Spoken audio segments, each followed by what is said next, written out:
Hare Krishna. Thank you so much, Varsha, for the wonderful kirtan. Thank you. Ravi Prabhu, I have sent you some messages on the chat, if you can read them. And I think while he is reading, so I'm also streaming this on Facebook. So we should be able to see the presentations there. And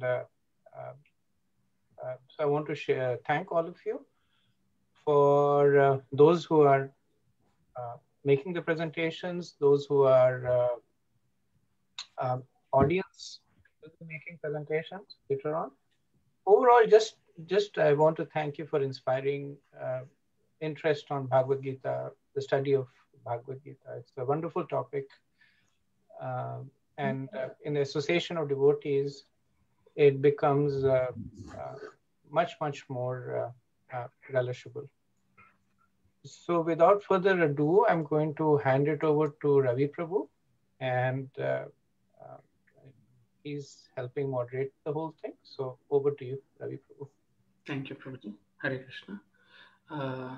Prabhuji, as most of you know that Prabhuji's instruction, we are all coming up with a PPT, and we are trying to present in a very, very crisp manner. So the whole of our understanding, we would need to present in just 10 minutes.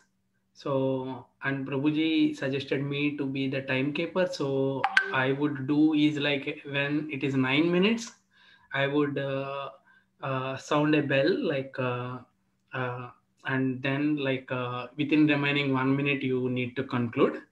And then there will be a 5-minute discussion on your presentation. And so the audience also are advised to come up with their questions very succinctly, so that it is possible to answer timely manner. So I think with this chapter 1, Piyali Mataji is presenting. Mataji, you can share your screen and present. So Haribol everyone, can you see my screen? Yes, Mataji. Okay. So firstly, I want to start by thanking Indulekha Mataji and Bhayahari Prabhu for this opportunity, as well as a mandate to present chapter 1 to our Namhat family. Please forgive me and correct any mistakes I might inadvertently make during the presentation. So just going back to the first slide. So let me just start off with, want to also give my obeisances to Srila Prabhupada, who has written Bhagavad Gita as it is, and it's a timeless book. So Piyali, sorry, you might want to go into presentation mode. It then goes full screen. Okay, just do F5. You'll go in presentation. View slideshow. In the bottom right, you have slideshow. Yeah. Are you seeing the slideshow, everyone? Not yet, Mataji. Not yet? Okay. It's giving the editor's view. Is it still? Oh, for me, it shows slideshow still. So you'll have to share. Stop share, do it, and come back. Yeah.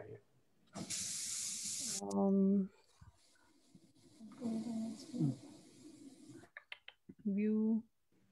Why does it not give me slideshow now? On my screen, it's a slideshow, actually. I do not know why. End show. So do a slideshow and then share the screen that has a slideshow. Okay, so I've done a slideshow. Now I'm going to share the screen. Right, so you'll have both the screens. You'll have your PPT screen and Do you see it? Yeah. Okay. So your time starts now, Mataji. Sorry? Okay. Starting now. Okay. So I wanted to just go through the agenda.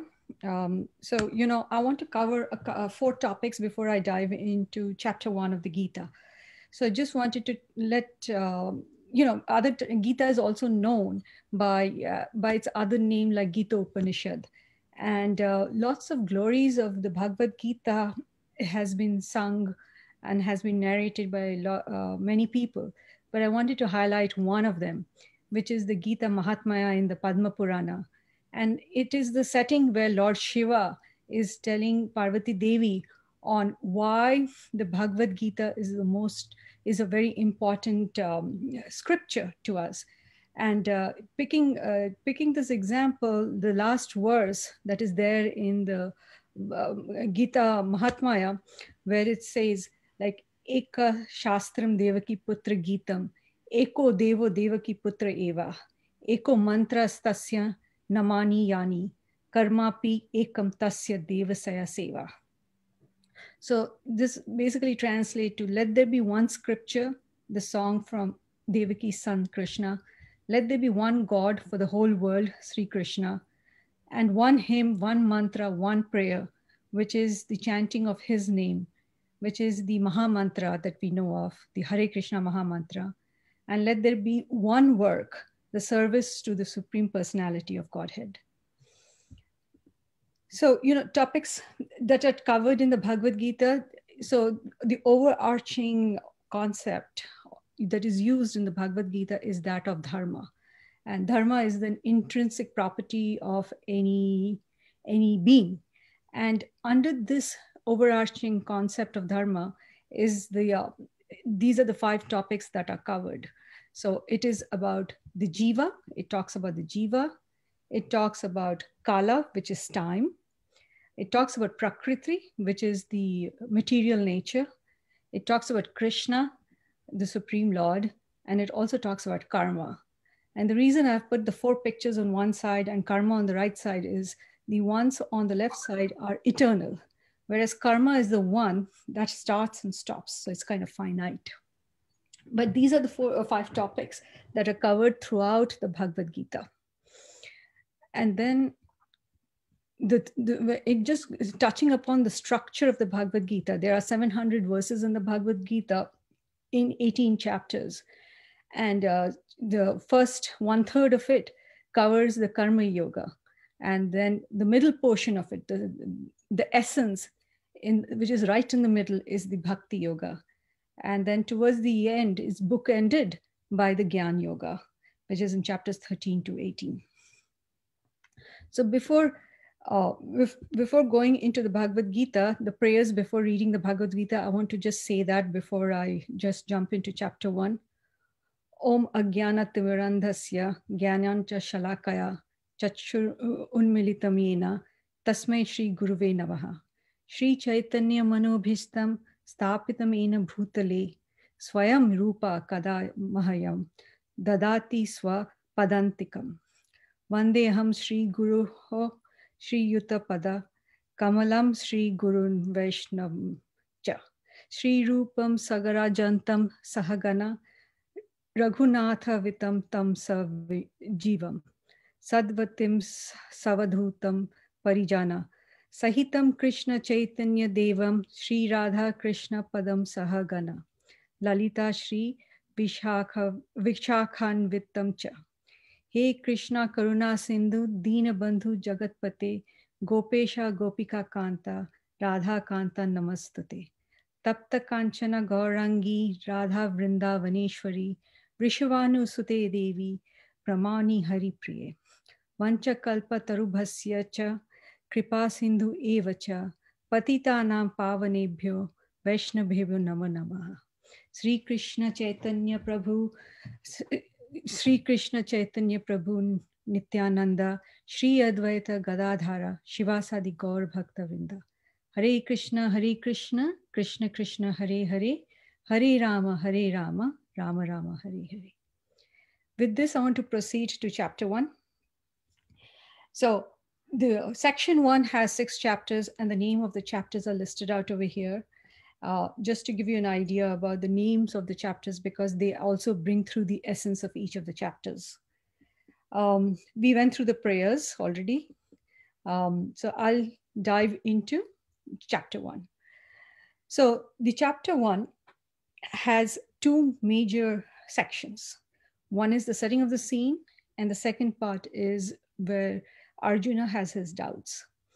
So the setting of the Bhagavad Gita is on the field of Kurukshetra, on the Dharma Kshetra of Kurukshetra. And it's a conversation between Arjuna and Lord Sri Krishna. It is also happens right before the Mahabharat war between the Kauravas and the Pandavas. And this whole episode of Sri Krishna saying the Bhagavad Gita was over 45 minutes. So with that, let's go over to the different pieces of the Bhagavad Gita. So let's start with the setting of the scene. So when we come to the setting of the scene, is the armies on both sides, the Kauravas and the Pandavas, like I mentioned, on the battlefield. So it starts off with King Dhritarashtra asking Sanjaya to tell him what is going on in the battlefield of Kurukshetra. And Sanjaya, who is able to see what is going on in the battlefield of Kurukshetra remotely, is relating his what he's seeing to the blind king, King Dhritarashtra. And in the battlefield, there are the two armies which are standing in formation. On one side are the Kauravas, and one side is the Pandavas. And so Duryodhana, King Duryodhana, he looks at his army, and he looks at the army of the Pandavas, and then he looks at his own army, and he goes and talks to his teacher Dronacharya, and succinctly he praises his own army, and he says in the end, when grandfather Bhishma is protecting us and guiding us, nobody can defeat us Kauravas. And then the battle signs begin with the blowing of the conch shells. Once that happens, even the Pandavas also, the armies on the Pandava side also blow their conch shell. And at that point, Arjuna, whose charioteer is Sri Krishna, tells Lord Krishna, can you take me to the middle of the battlefield? I want to see who wants to fight us. And I want to look at the army that has gathered over here to fight with us. And Sri Krishna complies with that request and goes into the middle of the battlefield with Arjuna. And at that point is where the second section of the first chapter starts, where Arjuna, he looks at the Kauravas army, and then instead of seeing enemies, what he sees are relations. He sees his grandfathers, he sees his brothers, his uncles, his cousins, and friends. And suddenly, instead of seeing enemies, he's seeing all of these relations whom he holds very close and dear to his heart. So that takes us over to the second part of the battle of the scene in the. Mataji, 1 more minute. Okay, and that's when Arjuna is totally upset. He shows physical manifestations of being very upset and anxious and sad. Explains to Lord Krishna why he does not want to fight. And there are 5 different distinct reasons he offers to Lord Krishna that he doesn't want to fight. He says that he doesn't want to fight because he will not be able to enjoy any kingdom that he gets from this, out of compassion.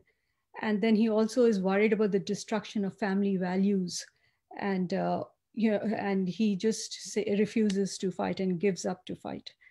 So so that would be the conclusion of my chapter 1 presentation, but I don't want to be remiss and go through at least the first verse in the chapter, which is the beginning of the scene of the Mahabharata, where Dhritarashtra is talking to Sanjaya. So let me read out the verse if I have a few seconds. So, Dhritarashtra uvacha dharmashetre kurukshetre samaveta yuyutsava mamakas pandavas chaiva kim akurvata Sanjaya. So I'll skip the translation in interest of time. And that is the end of my slideshow. Let me stop sharing.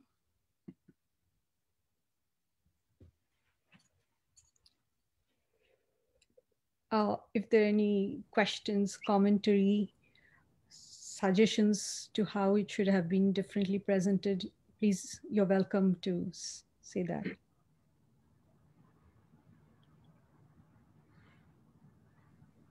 I'll make an attempt here. Mataji, very uniquely presented, very differently presented, which I call a little more value add to what we have learned. Brings out the uniqueness, and thank you very much. I think your introduction, your quality that we all have to live up to when we, I think some people talked about it when we get our chance to present. So I have no questions. Very well explained. Thank you.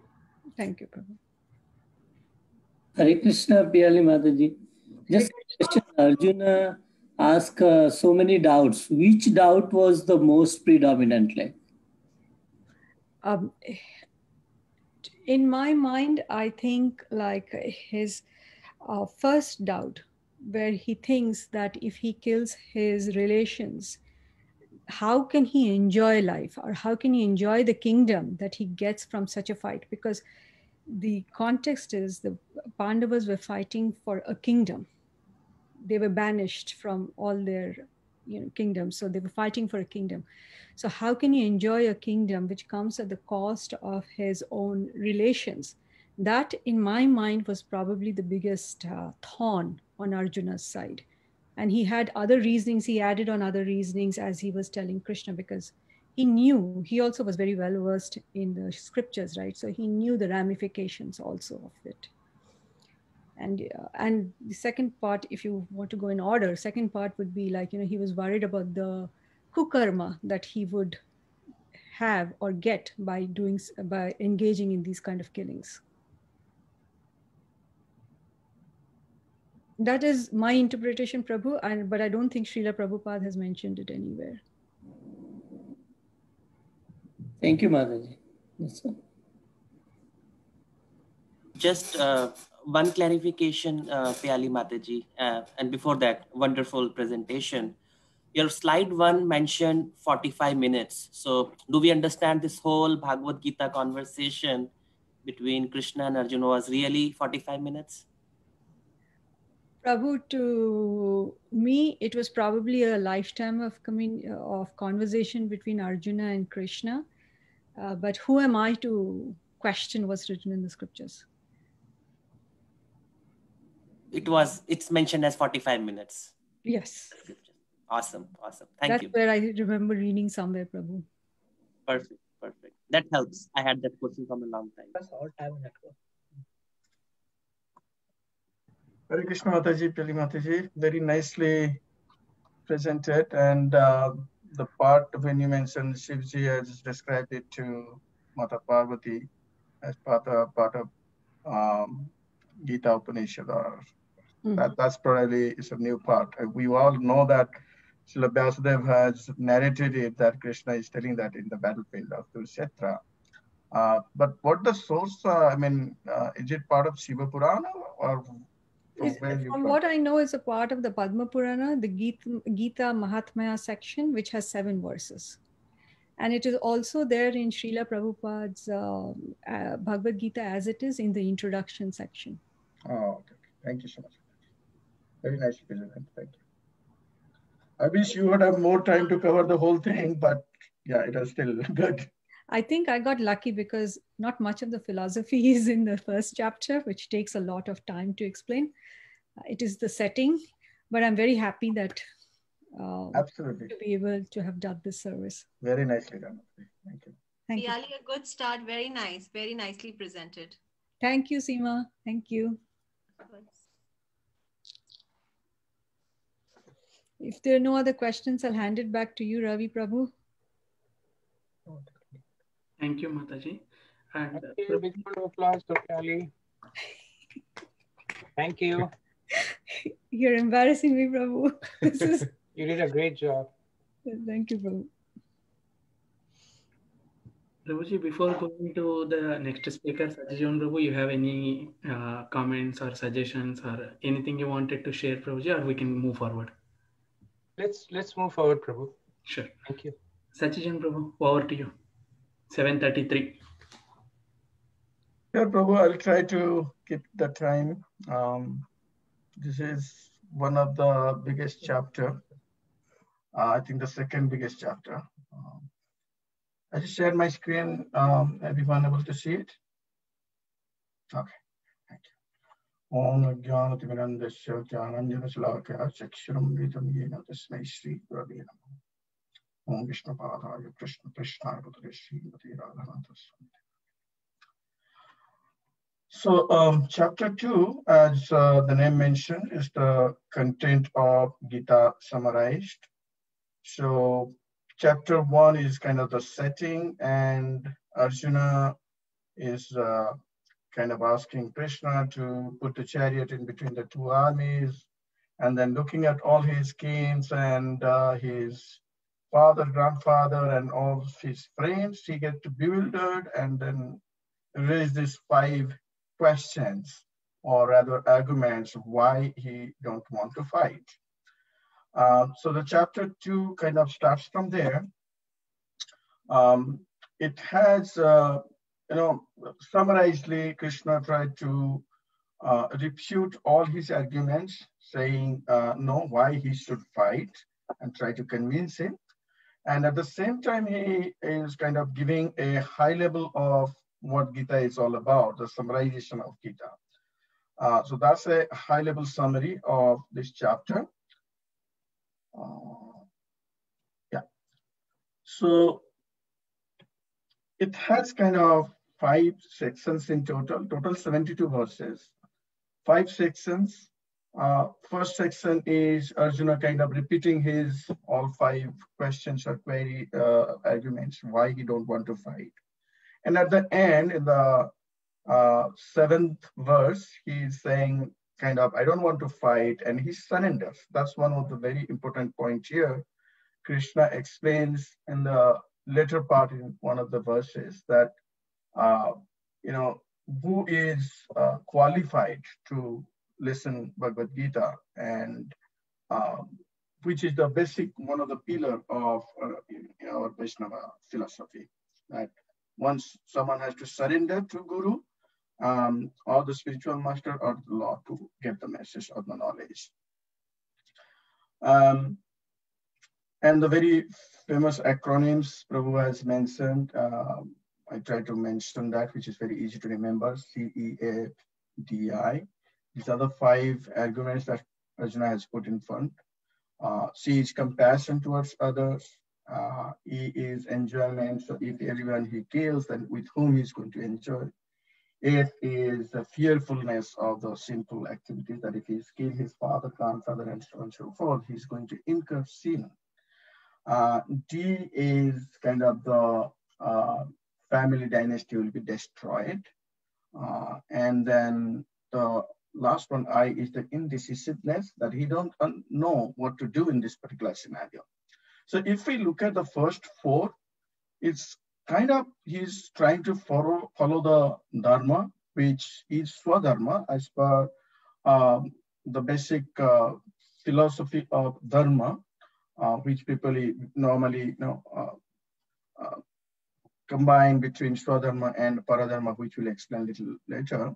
So he's talking about his swadharma, that as per dharma, I should not do this. But the result of that he become very confusing. And one of the verse says that he was trembling, that how can I do all these things? So it's going by dharma, he's become very, very confusing. And Krishna took him very systematically, refute all his queries and arguments in subsequent sections. So that's section 2. He covers the Jnana Yoga, so which is verse 11 to 30. Section 3, Karma Yoga, 31 to 38, and section 4 is the Niskama Karma, which is also known as Buddhi Yoga or Bhakti Yoga. So that verses 39 to 53. And the last one is, he's talking about, Arjuna is asking that what is the symptoms of that person who is in these transcendental positions. So Sthita Prajna is the Sanskrit word. So Krishna explains what are the symptoms. So these are the 5 sections. And again, the 3 middle parts, section 2, 3, and 4, is related to various chapters in detail, explaining those Jnana Yoga, Karma Yoga, and Niskama Yoga. So we'll go a little more detail in that. So Arjuna surrenders, which is the most important verse, I would say, in this particular section. We'll go very quickly. Karpanya dosa pahato svabhava prachamitam dharma sammudha cheta yat chatreyashan nishchitam pranitam me shishyate aham sadhimam tvam prapannam. So this shishyate aham means he surrenders fully to Krishna, and that qualifies him to get the knowledge of Bhagavad Gita. And through him, we are getting this knowledge. So now section 2 is full of jnana. Krishna is trying to give Arjuna that very first thing, that we are not the body. We are the spirit soul.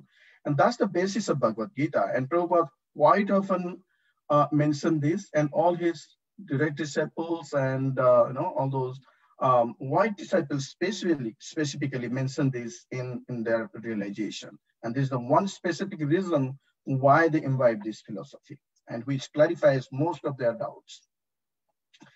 And again, this particular thing, Krishna has explained through multiple verses in this particular chapter, giving different analogy, how you can relate that you are not the body, you are a spirit soul. And also he says, even if you don't believe that, still that the body is destroyable. So once the body, somebody dies, they are going to burn again. And once who is burned, he is going to die again. So he's also kind of giving him the knowledge that the basic knowledge is, soul is indestructible and body is destructible. And you are not the body, you are the soul.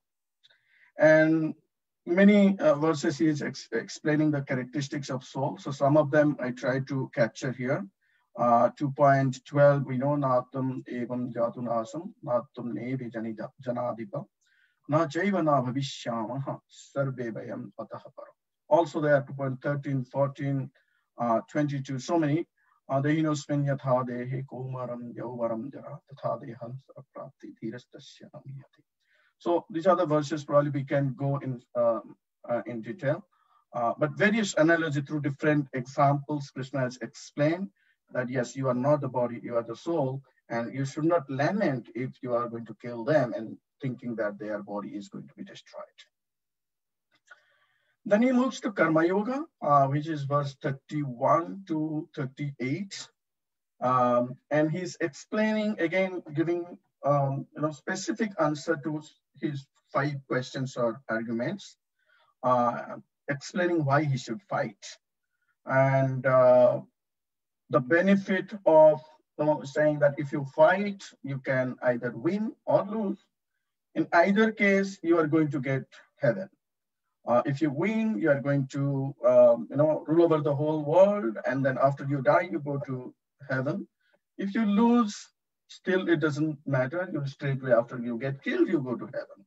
But if you do not fight, then the 3 arguments that you are putting there, in fact the 4, that compassion toward others, and now that you are, you are not the body, and the soul cannot be destroyed. So that argument is not true. The second argument he put as the enjoyment. So with whom I'm going to enjoy. And Krishna says, hey, if you are not going to kill them, then you are setting a bad example, and they themselves they are going to tell you that you are not doing the right thing. You are not following your dharma. And then if he is fearful of sinful reactions, again, if you're not killing them or not fight with them, then what you are going to, you are not following your swadharma, so you'll incur sin and go to hell. Sure. So similar way, he's kind of refute all his arguments there. And then Krishna take him to niskama karma, which is kind of doing the karma, your swadharma or karma, with the knowledge. So act or perform the karma in knowledge of that you are not the body. Act in the pleasure of Krishna. That's the ultimate thing that is the basis of our philosophy or Krishna consciousness, which incurs someone onto binding to the reaction. I could relate that to one of the verses in Ishopanishad, 11, verse 11. where the karma, vidya, and avidya has been confirmed. Vidya is kind of the bhakti yoga, and avidya is considered as the karma yoga. And how in Ishtopanishad also is talking the same thing, that act in with the knowledge and for the pleasure of the Supreme Lord. And the final part is the Sthita Prajna, which is the person in transcendental position. What are the symptoms? So, give up the material desire for sense gratification, and various verses has been given there to show the symptoms that they are equipoised both in happiness and miseries or distress. They control their senses by fixing consciousness on the Supreme Lord. But while doing that, they do not lose anything. In fact, they experience a higher taste, which keep them motivated in doing that service to the Lord. And the last one is always engaged in the devotional service of the Supreme Lord. So I would like to finish here with this particular verse. Apurvyamanam achalam pratishtam samudram apa pravisanti yaddat Tatvat kamayam pravisanti sarve sasanti apnoti nakamakami.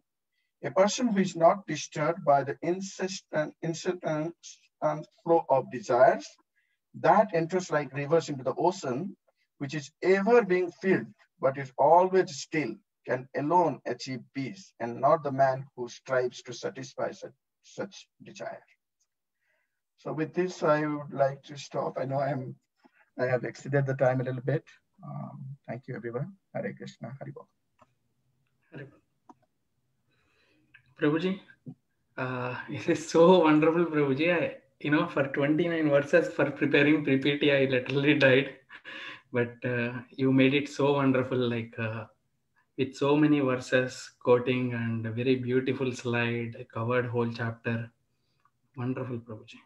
Thank you so much. I think, Prabhu, it's all credit goes to Bhayahari Prabhu. He has explained it so well that we have to just, what we understand has to put that.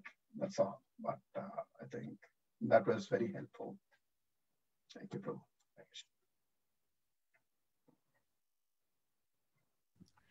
Haribol Prabhu, I think the distillation of the whole big chapter was excellent. I mean, chapter 2, if any chapter deserves a lot more time than 10 minutes, it's probably chapter 2.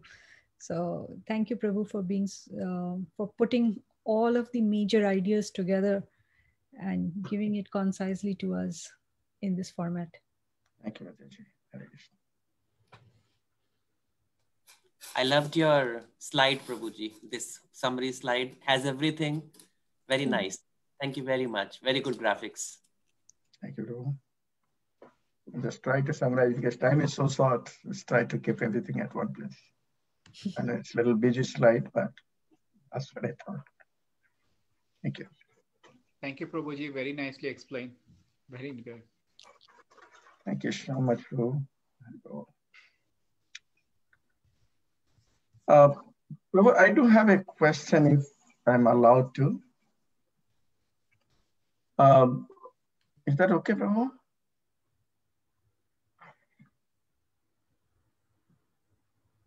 Are you all Ravi, Prabhu? Yes, Prabhuji. Prabhuji also signed in. Yes, sir. Okay.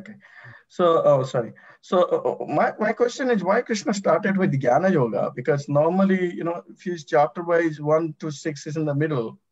So, he probably, is there any specific analogy why Krishna started with Jnana Yoga and then Karma and finally Niskama? Versus if we look at the flow of Bhagavad Gita, probably this is the last one what Krishna covered in the last 6 chapters.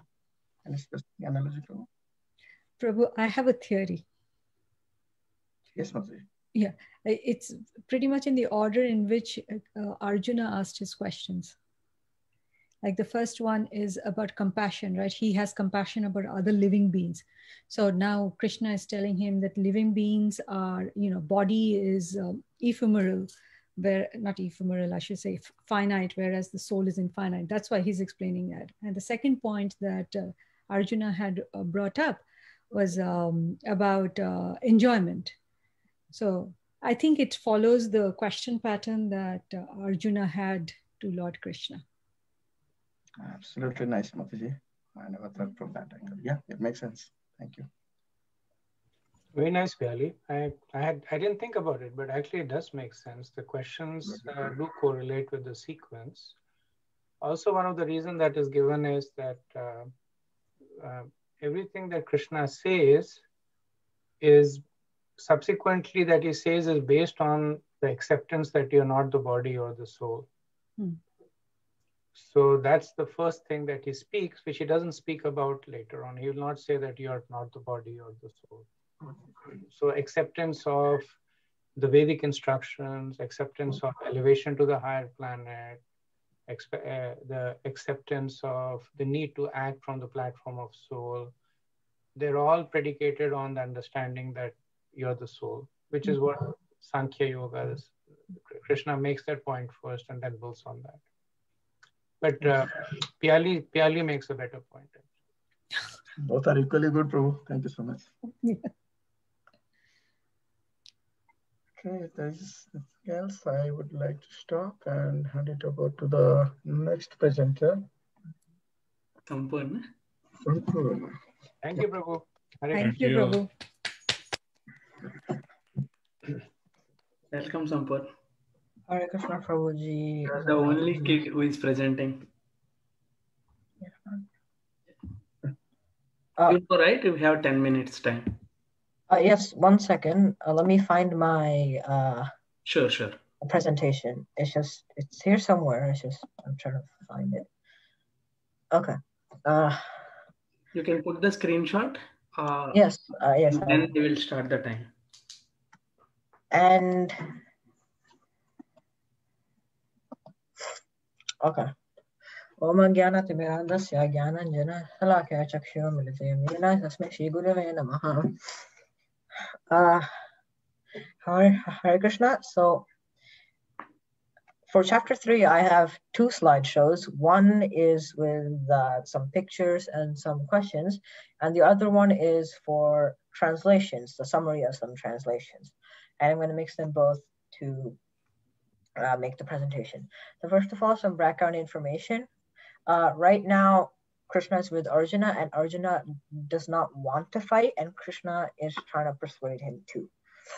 So there are 5 sections in chapter 3. The first section is the next slide,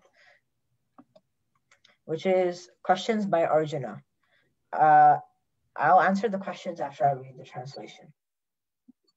So the translations are, the summary is, Arjuna says to Krishna, "Why do you want me to fight this gruesome war, even though you had said that intelligence, the power to receive your message, is better than fruitive work? What should I do?" This is Arjuna asking Krishna. And when Arjuna says this, he means that, why should I fight in the war? Because fighting means that I want some benefits, be it much spiritual or material. And you had said that having that reason is not the right mindset. It is better to have, and you had also said that it is better to have the knowledge that you, and then Krishna, is giving me, including the knowledge that I am not the body. And this answers some questions, which is, why should I fight? And Krishna will answer this later in later stages. And what is the best course of action for me is also what Arjuna asks to Krishna in this section.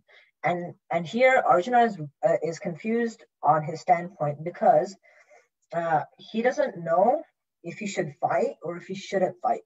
And he has reasons for both. One is that his brother is fighting and then he might die. And then the other side of the war that he's fighting or is fighting, and they're his earlier families, the Kauravas, and including Bhishma Dev, Dronacharya, and many other people. And this is where the second stage comes in, which is jnana versus karma, and the karma is for Krishna, as in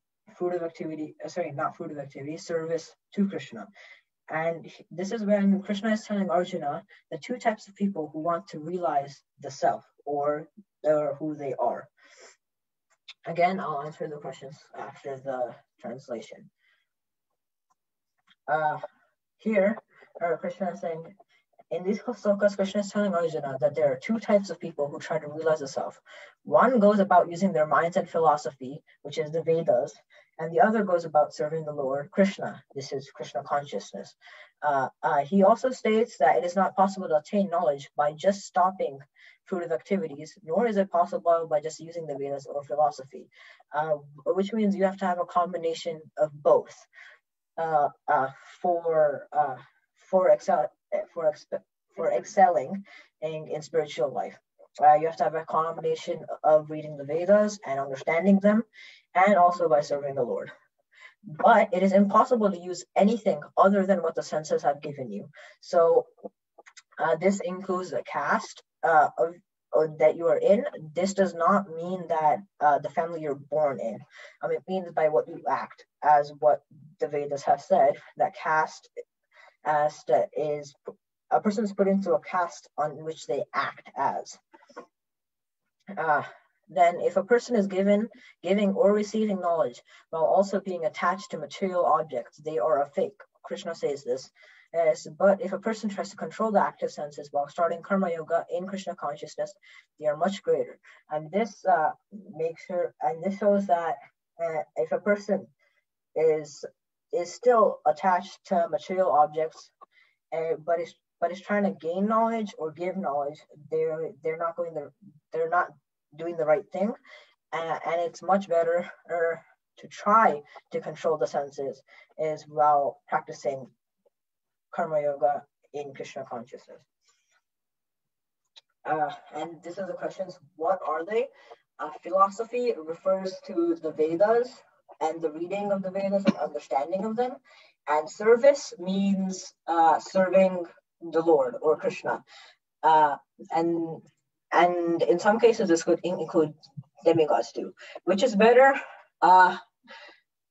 In this case, service is actually better, but it is essential to have a mix of both to excel in spiritual life. And how to attain Godhead faster? Again, it's a mix of both.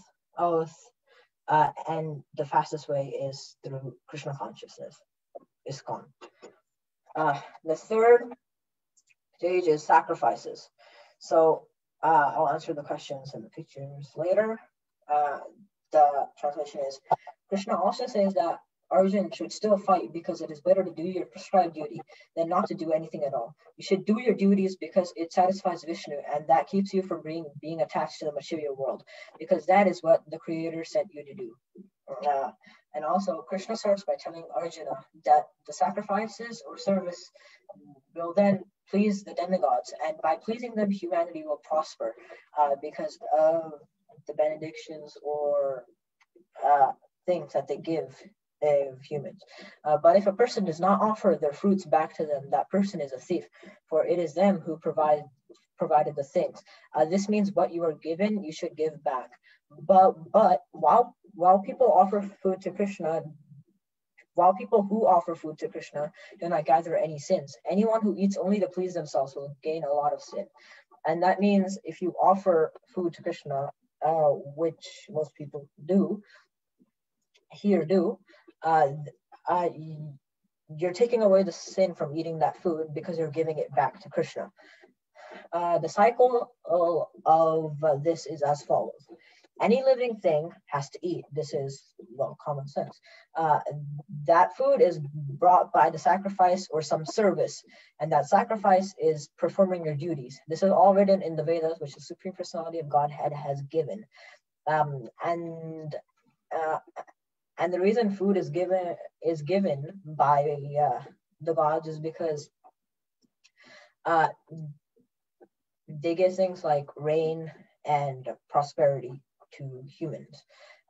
Krishna then says, whoever does not follow that cycle and rejects sacrificing lives a life of sin.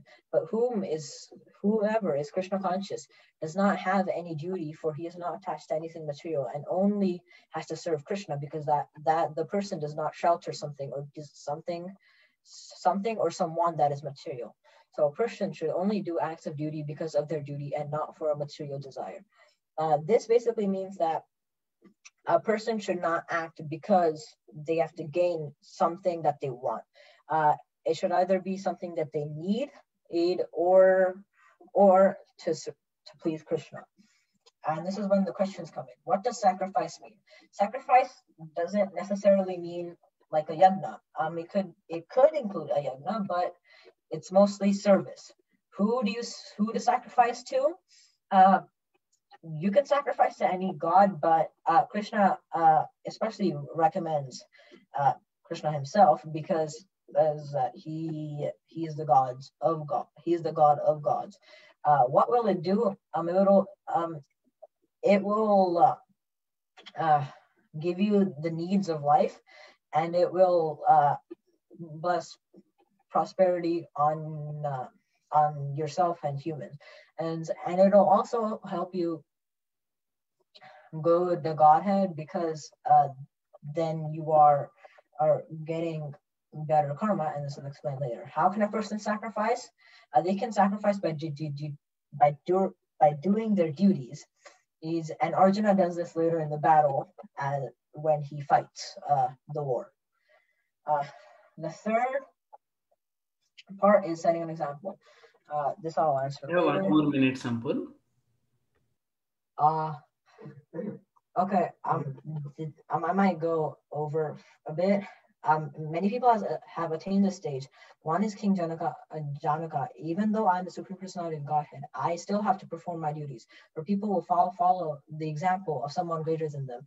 And if I do not do my duties, then the world will fall into ruins. A learned person will bring an ignorant person by making them serve Krishna and slowly bringing them into Krishna consciousness. And the soul, and I believe that's. One second, let me check something real quick. Okay, so the soul thinks that it is performing all. Okay, I'll skip this.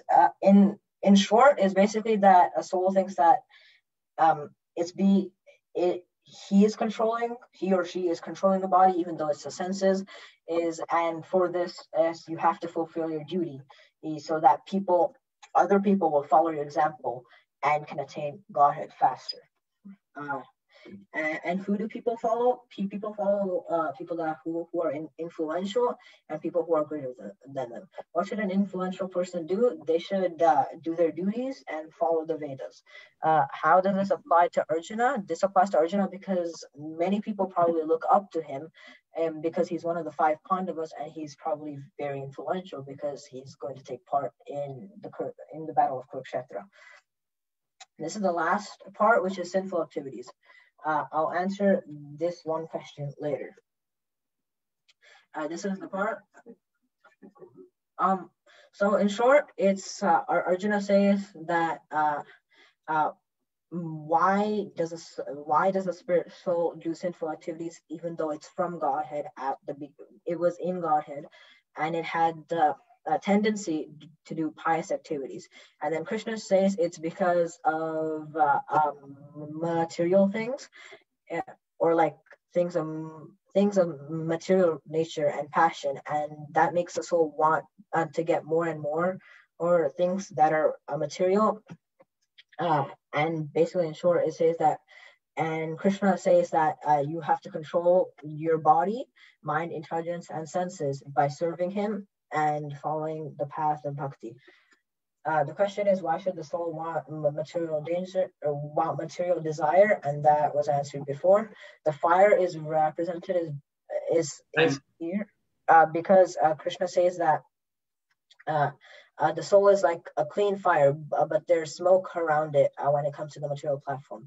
And the picture with the horses is the soul in the chariot of the body, which is being controlled by the intelligence and mind and senses. And the scale is their karma and sinful activities if they should go up to higher planets or lower planets. And this is an important verse. I'm going to skip this basically, it's the place where Krishna tells Arjuna to go fight and summarizes everything that he said before and will say a little bit after. And this is an important verse for us because it shows what we should do in our daily lives. Basically, follow Krishna consciousness and try to conquer the three senses and go to higher planets. Thank you. I went over the time limit. If there are any comments or questions, I'll try to answer them as best as I can. Excellent, Sampoorna. It is so wonderful how you presented. I am very, very sorry for being a little pushy on you. But thank you, Prabhu, for allowing extra time to him. Thank you. So, Hari Bol Sampoorna, I'm super thrilled to see all your hard work and your devotion shine through your presentation. Thank you, Mataji.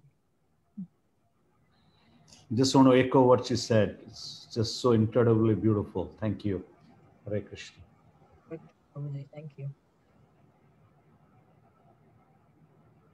If there are no more questions and comments, I can hand it over to Ravi Prabhu, who will give it to the next speaker. Thank you. If I may ask, how old are you? I'm 13 right now. 13. I need 13 lives to say what you said. I'm flattered, Prabhuji. Thank you. Thank you, Sampoorna. Big hand for Sampoorna. Hare Krishna. Thank you, Sampoorna. Great job.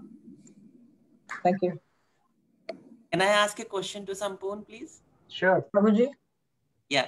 Sampoorna, you mentioned action is speaks louder, right, than anything else. Yeah. Doesn't matter where you were born. So you think actions can change during the course of one's life? Yes, it most certainly can, because at the beginning of life, a person might be influenced by their parents, but when they get out into the real world, they might change their view of life and change their actions accordingly. Haribol, way to go. Thank you. Thank you, so Sampoorna. Thank you, Prabhuji. Excellent, Sampoorna. And Amrita Lila Mataji. I have a lot of appreciation, Sampoorna, but I am containing because of the time. But so good. Wonderful. Amrita Lila Mataji's presentation now.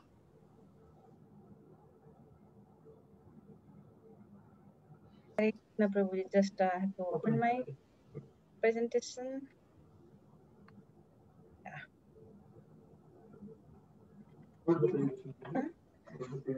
Hare Krishna, Prabhuji, Mataji, and everyone.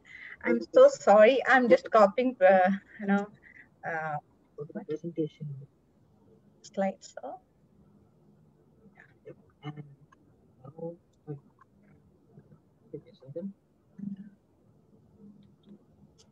Now the phone is good.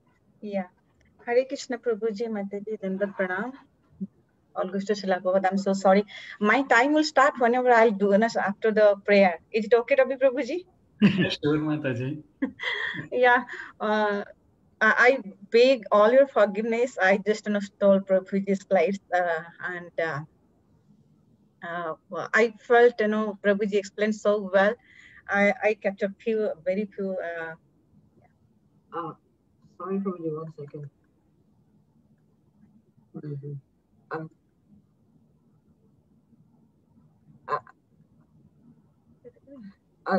The camera is off. No, camera, I don't need to camera.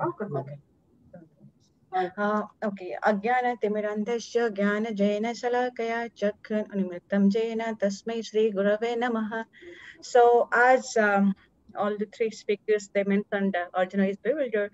He didn't want to fight, and a lot of questions of why to fight and what I'll get from there, and what I'll do with even if I'll win the battle. So Krishna is trying to give him knowledge and to understand where he stands, and Krishna is trying to explain Arjuna okay, we to understand, like, we are not the body, we are souls. So better to go for the Gana mood rather than the Karma mood, and yeah, understand the transcendental knowledge, and that so that you can convince yourself and take steps and do go for fight and do just obey or my instructions. So here, chapter 4, there are 42 verses. As Prabhuji has divided, there we can divide into 5 sections. First of all, section 1 to 10 sloka. So here, getting the knowledge, how to get the knowledge here, all the sections are covered. So I would go to the next slide of Prabhuji, where Krishna is asking, like, you should get the knowledge in order to understand yourself, and what I am asking you should go for that. Then Krishna is asking why, like, how to overcome the sinful activities, just protect yourself, just overcome lost, and lot of questions to and fro from Arjuna and Krishna. Arjuna is asking, okay, lost is overwhelming, I can't do that. Then Krishna is, okay, you can control the lost by controlling the senses. Then like the senses are strong, then Krishna is using, use your mind to control the sense. Then mind is fickle, use your intelligence to control the mind. Then intelligence is subtle, how I can do? Then use the right kind of knowledge. Then you can control the intelligence. Then where to get the right kind of knowledge? Then Krishna is telling Bhagavad Gita is the right source to get the knowledge. Again, Arjuna is telling and asking, what why I should go for the Bhagavad Gita? Because Krishna telling, I spoke it. Then Arjuna telling, like, what makes you special? Then Krishna revealed, I am the God. So just relating one story, it came to my mind. One says who got a mouse in his while he was taking bath in a river. Then with his mystic power, the sage converted the mouse into a very beautiful lady. Then tried to as a sage, he wanted to give that mouse to marry a very mightiest persons. Then he went to the sun as mightiest, then sun refused, then cloud, then after that wind told mountain is mightiest. So finally he came to the conclusion, mouse is the mightiest. So here Krishna is asking Arjuna, you should avoid or overcome the sinful activities. And how to overcome? Just control your senses, control your mind, intelligence, and finally from where those knowledge we will get? Then Bhagavad Gita. And why Bhagavad Gita is important and it's authentic? So Krishna is telling, yeah, it is because I have told that. So this is all about section 1, getting the knowledge, from where we can get the knowledge, Bhagavad Gita. And here 2 slokas are very important, sloka number 4.7 and 8, because Krishna is telling, whenever there will be some irreligious activities, then I like come down and help the pious people and give punishment to the unpious people. So here the 2 verses are, yada yada hi dharmasya glanirvavati bharata abhyuthanam adharmasya tadatmanam srijamyaham paritranaya sadhunam vinasaya chatuskritam dharma samsthapanarthaya sambhavami yuge yuge. So Krishna is explaining everything I'm controlling. If giving the free will to the living beings, but at the same time, whenever there is irreligious activities, I make sure come down and I take care of that situations. And here, getting knowledge, whatever Krishna explaining to Arjuna, but make sure you are getting the knowledge from the right source, like from Guru Parampara, and make sure it isn't disciple successions, like like Guru Parampara.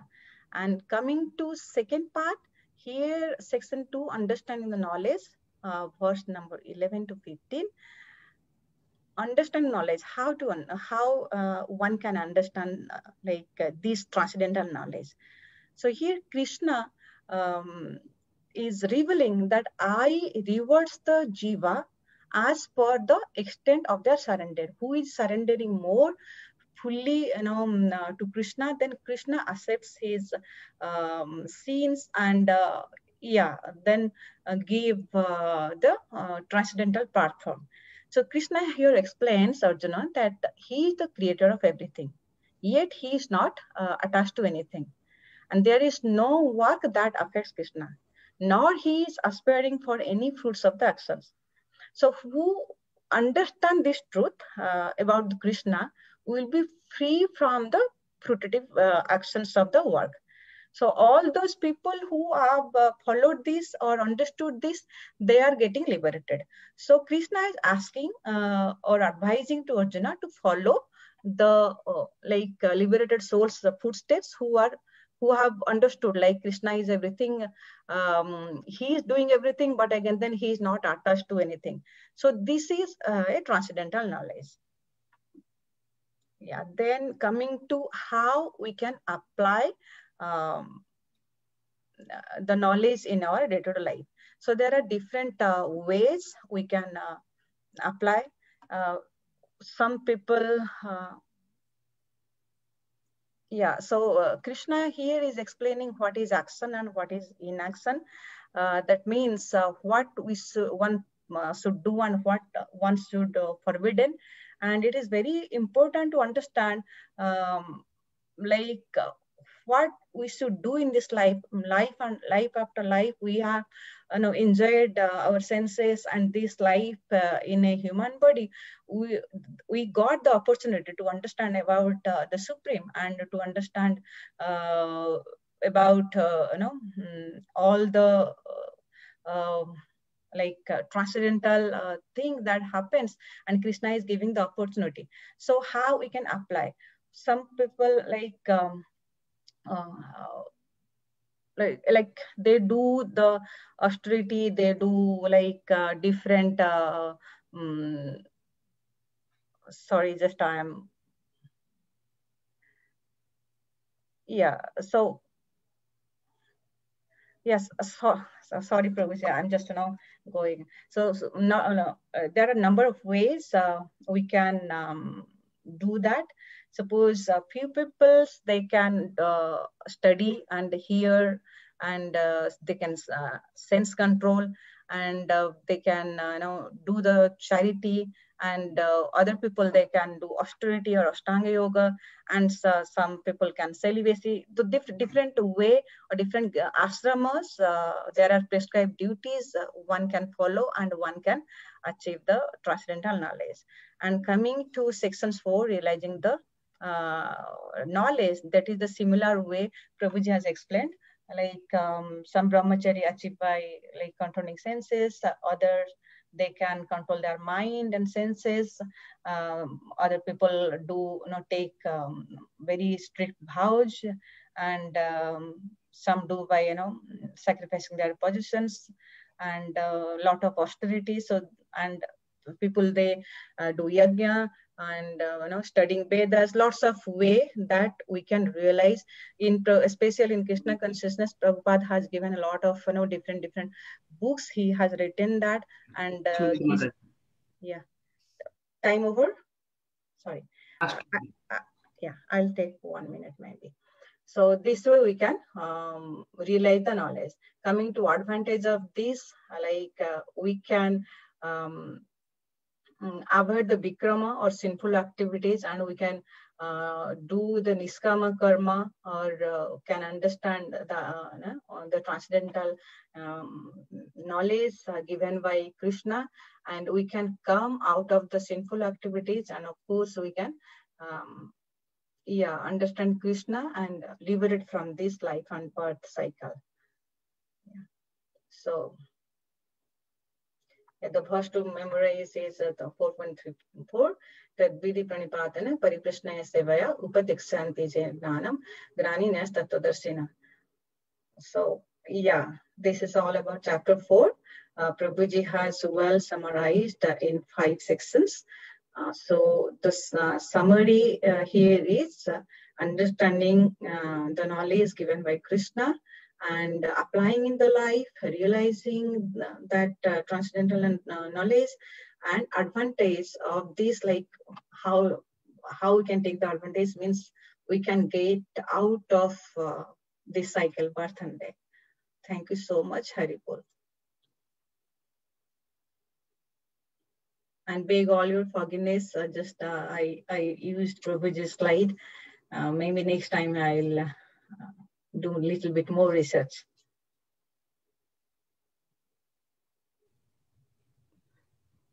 Thank you very much, Mataji. It is so wonderful that you explained. And one more thing that I noticed is like, although you all three from the same family, each presentation is unique and each PPT is unique. So, yeah, Prabhuji, last 2 hours, everyone were trying to do somehow or other. Yeah, we should, especially I should be punctual and I should do seriously that. No, Mataji, you did so well. Wonderful. Thank you, Prabhu. Any questions or comments?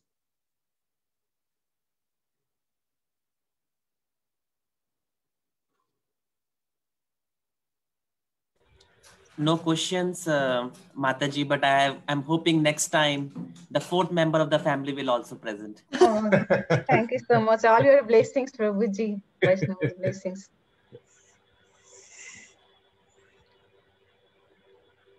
Okay, Ravi Prabhuji, if there is no questions, then I'm handing over to you for the next speaker. You are the next speaker. Yeah. I need to reset my time now then. Thank you very much, Amrita, Lila. It's a wonderful presentation. Thank you so much, Prabhuji. I'm so sorry I stole, like you advised not to do that. Yeah, I have to do more work next time. The realization were your own, and that was very sweet. Thank you for sharing them. Okay, thanks.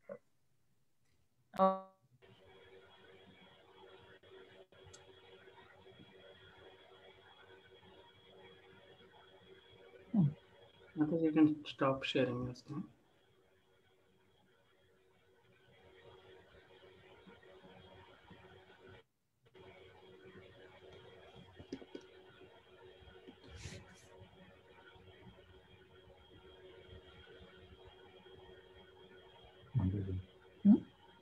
Thank you very much, Prabhuji.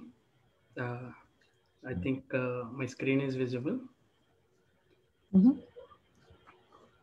Thank you very much, Prabhuji, for giving the opportunity.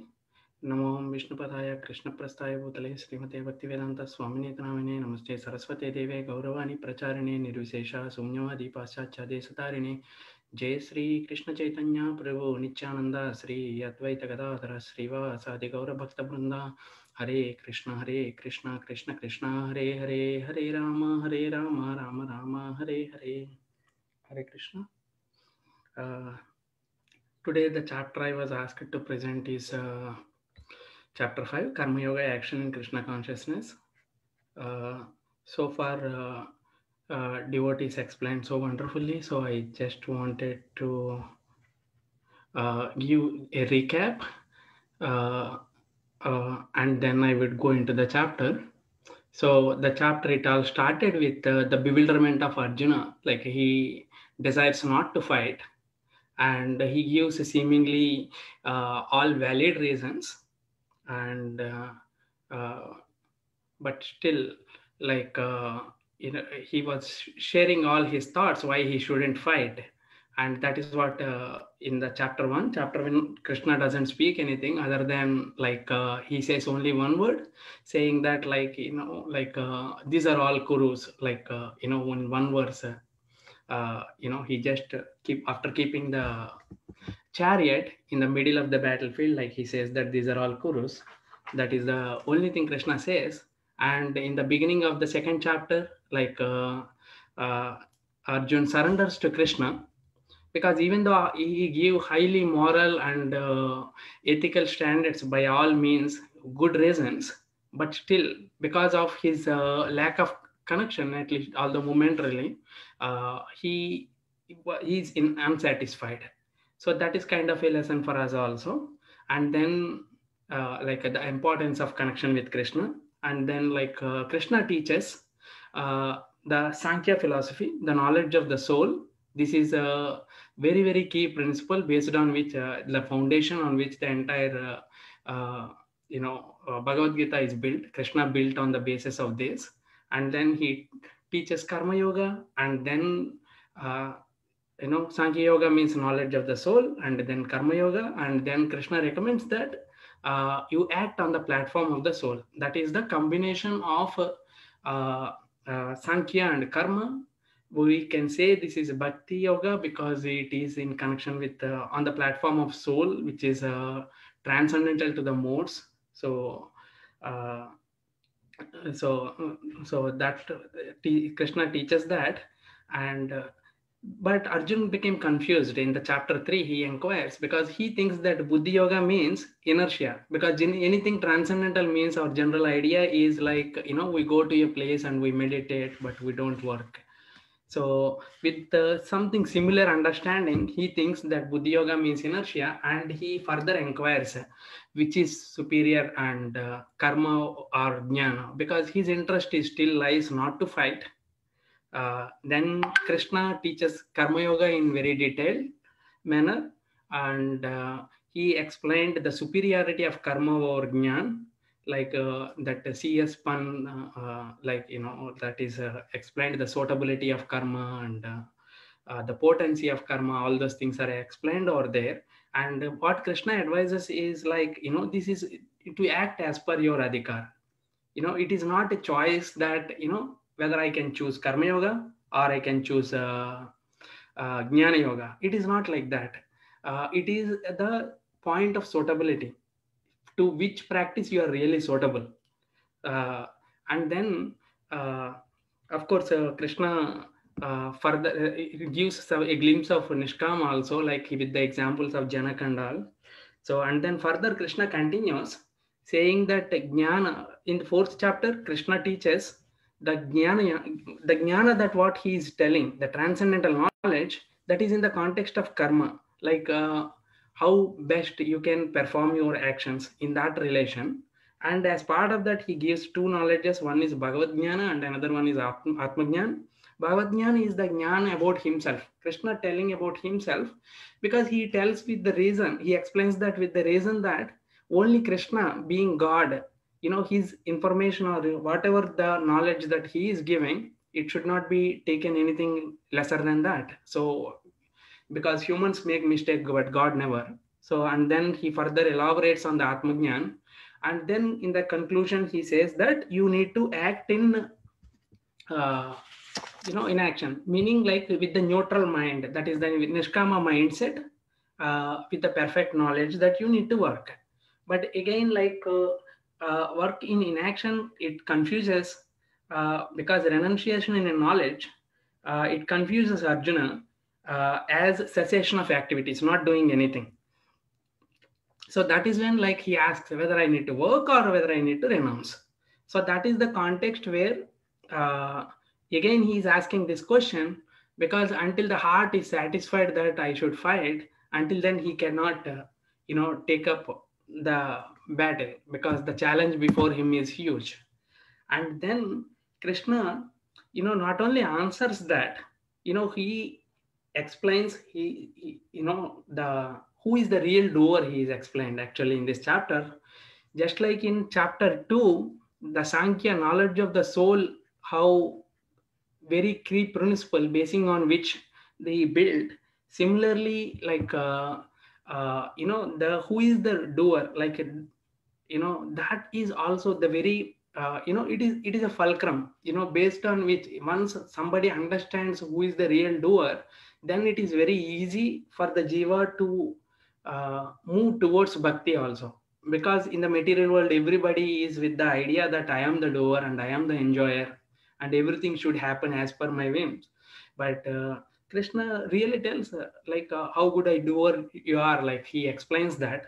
And that is actually the science behind Nishkam Karma. Because knowing that Nishkam Karma is great, And in the beginning of the chapter, to encourage the value or gravity, he explains, he summarizes Nishkam Karma, and then he elaborates how do you implement it, the Nishkam Karma in your life. And after explaining that, and then like he teaches, he introduces the bhakti, because the heart will be ready. Once the doorship mentality goes out of your heart, then your heart will be ready towards bhakti, to accept some superiority. So that is where like this chapter is primarily focusing about like Nishkam Karma, and then comes the bhakti, like devotion towards Paramatma. Not Shuddha Bhakti though, but devotion towards Paramatma. So why Nishkam Karma? If we question, like, both, because once somebody is mature in performing their karma, in third chapter, large extent, there is a Nishkama section is there. But in chapter 3 of the Bhagavad Gita, he is more focusing on, the Sakama aspect of karma. Like you still have desires to enjoy.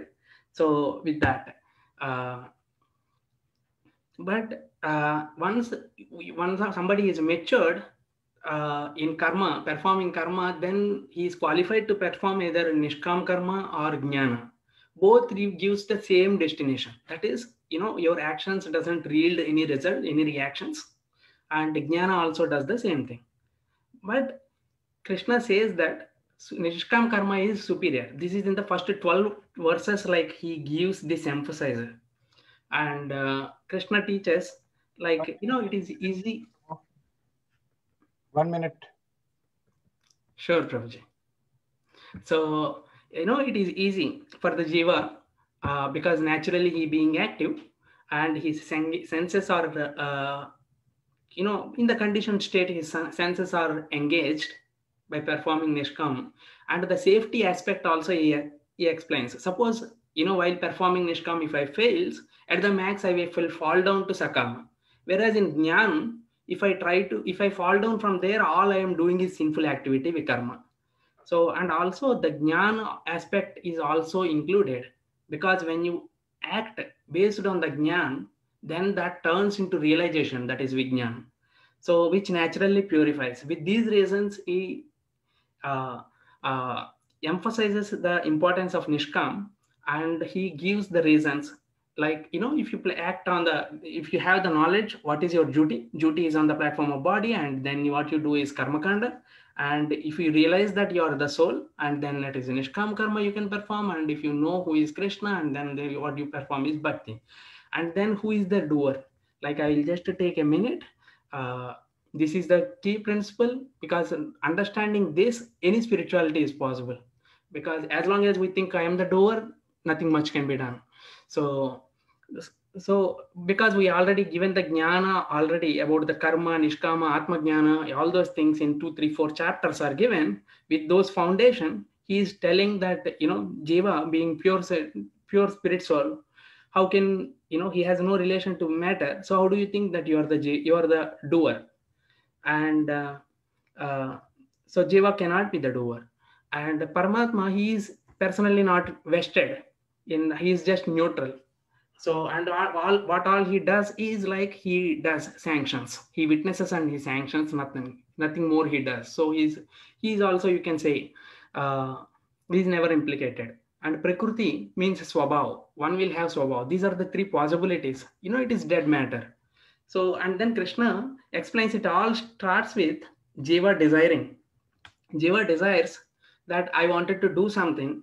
And then based on his desire and deserving capacity, based on his karma, Krishna sanctions. And based on the sanction of Krishna, the Prakriti executes your action. And as soon as it executes, the impression further deepen. And then like, you further increase your swabhava and you act in this vicious cycle. And what is Krishna's solution is doing is like you break the link of your desire. If you stop desiring, and then like, you further will not be implicated. So with that state, like Krishna suggests to work on us. And then like I will conclude that I'm really, really sorry. Like I'm 1 minute out of time, but I would conclude in a minute. So Nishkama, what all it gives is no miseries. But no miseries doesn't mean that you are happy. So for what is the solution Krishna is providing to be happy? Because now you don't have doorship mentality, focus on Krishna, like in the form of Paramatma. So that gives you liberation and you will be happy. And then Krishna in the end of 5.29, he tells that Bhaktaram Ititapsam Sarvalok Maheswaram Suhrutam Sarvabhutanam Nyatva Mam Santiruchite.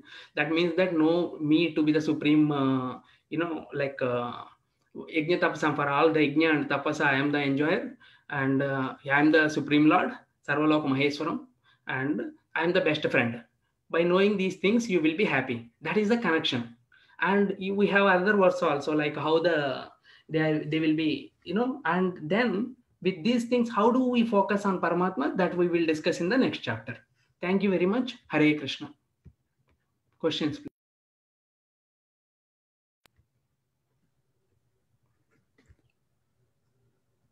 I have 4 minutes or 3 minutes. Haribol Prabhu, I think what you were trying to go through was one of the very difficult pieces of the understandings and philosophies in the Gita. So maybe at some point you can share your PPT so that we can go over it carefully as well. Sure, Mataji. Because the primary focus of this chapter is for the Jiva to give up this doership mentality, because we all think that we are the doer. And to surrender to Krishna, even to become a devotee also, we should not have the doership mentality, even for devotees, because this is a step by step. As a devotee, we need not go through Nishkam and then go to Bhakti. But still, this is a important lesson for us. Like once knowing that who is the real doer, until Krishna sanctions or the Prakriti executes, being spiritual, we can't do anything. Knowing that, like, we will not be so proud of our achievements and activities, all those things. So he is like a farmer, he nurtures, the land for the seeds to grow, for the Bhakti seed to grow also. This is to connect with ourselves with Krishna. This is so important as a concept. Thank you. Yes, Mataji. I have at least 1 more minute. Any questions, please? Thank you, Ravi Prabhu. I liked your reference of that fulcrum, and that is so important, the central point where everything is, of which everything is based on. And I think sooner we realize that practically in our life, I think that's where the success begins. So I like that example, Prabhu. Thank you. Yes, Prabhu, because this doorship, it is only like 12 to 16, 13 to 16, only 4 verses, but still Krishna explains this, who is the real doer, only once in the Bhagavad Gita, just like one after establishing, like Natve Vahan Jatanasam in the chapter 2, how he doesn't come up with that Sankhya philosophy later.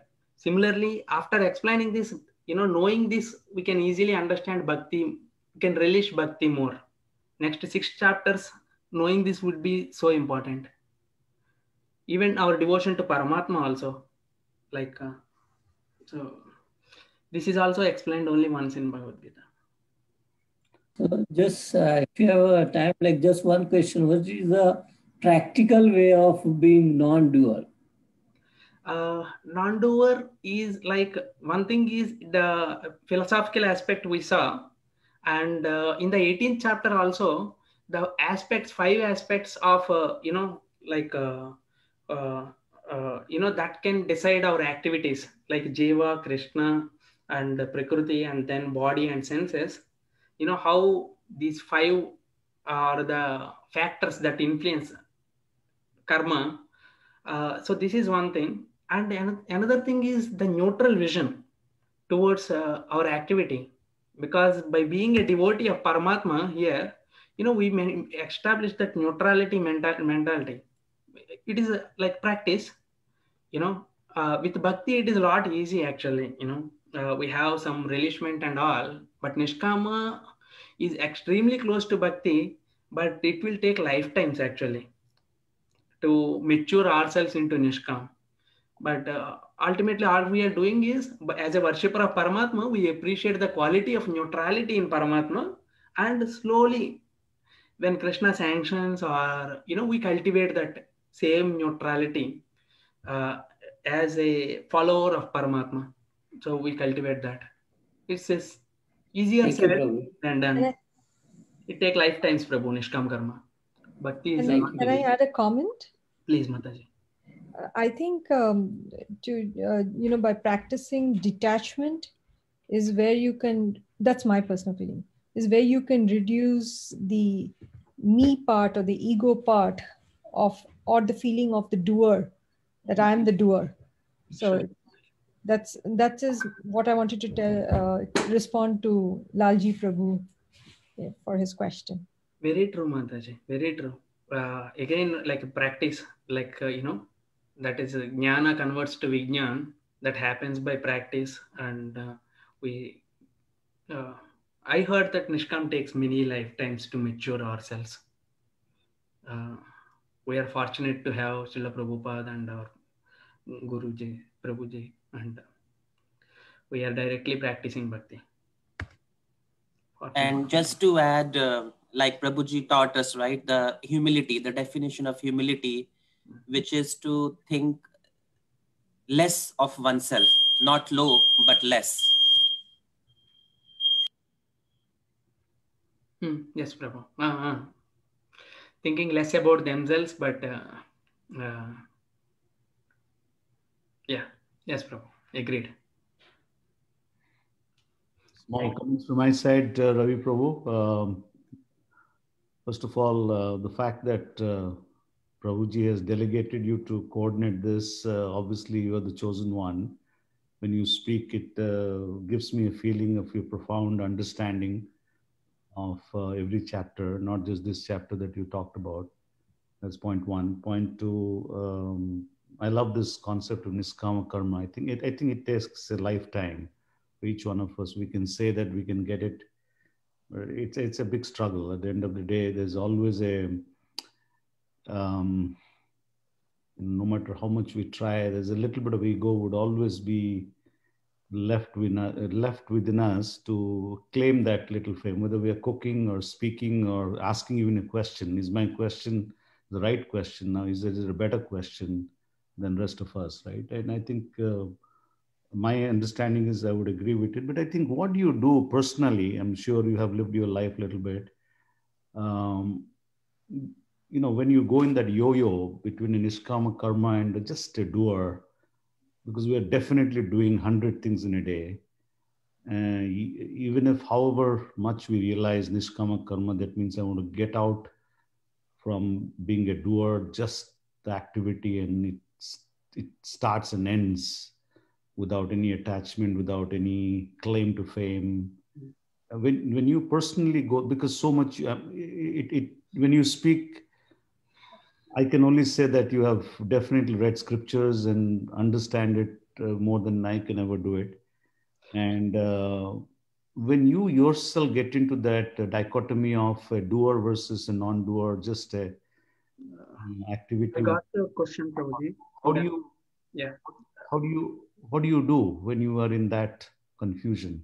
Prabhuji, tell you honestly, Prabhuji, without this Bhakti Yoga and what we are doing, in Bhakti Yoga, all we are doing is directly surrendering to Krishna, and Krishna is helping. So there is we are only taking one step and Krishna taking 100 or 1,000, that is helping. But without Bhakti Yoga, I don't think I can do it, because it is a step by step. I need to mature myself into Sakama. And while performing Sakama, most likely what will happen is like I will be attached to the fruits and the Vedas, and I will become a ritualist, or a number of things are possible. So, or I may perform Vikarma, and there itself I may live and die many lifetimes, and to come to the conclusion that who am I kind of understanding, probably I don't know how it is possible. We are fortunate that we don't need to go through all things, that Bhakti elevator, we simply do Bhakti, and all other things are like being subsets eventually, not an explicit, but still we are learning. And I think I have to stop, Prabhuji. I am already so late. Yeah. Thank you. Thank you. Thank you so much, Ravi Prabhu. Wonderful presentation and very nice questions. Your presentation was nice and it stirred all these very nice inquiries. So thank you very much. Thank you, Prabhuji. It's all your mercy, Prabhuji. And your notes as my reference. And Vekas, Prabhu? Yes, Prabhuji. Hare Krishna. Hare Krishna, Prabhuji. Once your screen is shared, then I will, you know. You have to stop it first, Prabhuji. I am just saying how to stop. There should be a pause share is there. Is that okay? Yeah, that's what it is. And again, resume share is coming. I don't know. How do I stop sharing? Let me see if I'm giving remote control to. You started sharing, Prabhu, I think. Yes. Okay, so I can. Wow, excellent, beautiful slide. Yeah, okay. Can I start my timer, Prabhu? Just give me a second. Sure, Prabhu. Okay. Yeah. You can start, Prabhuji. Sure, Prabhu. Start it. Hare Krishna, everyone.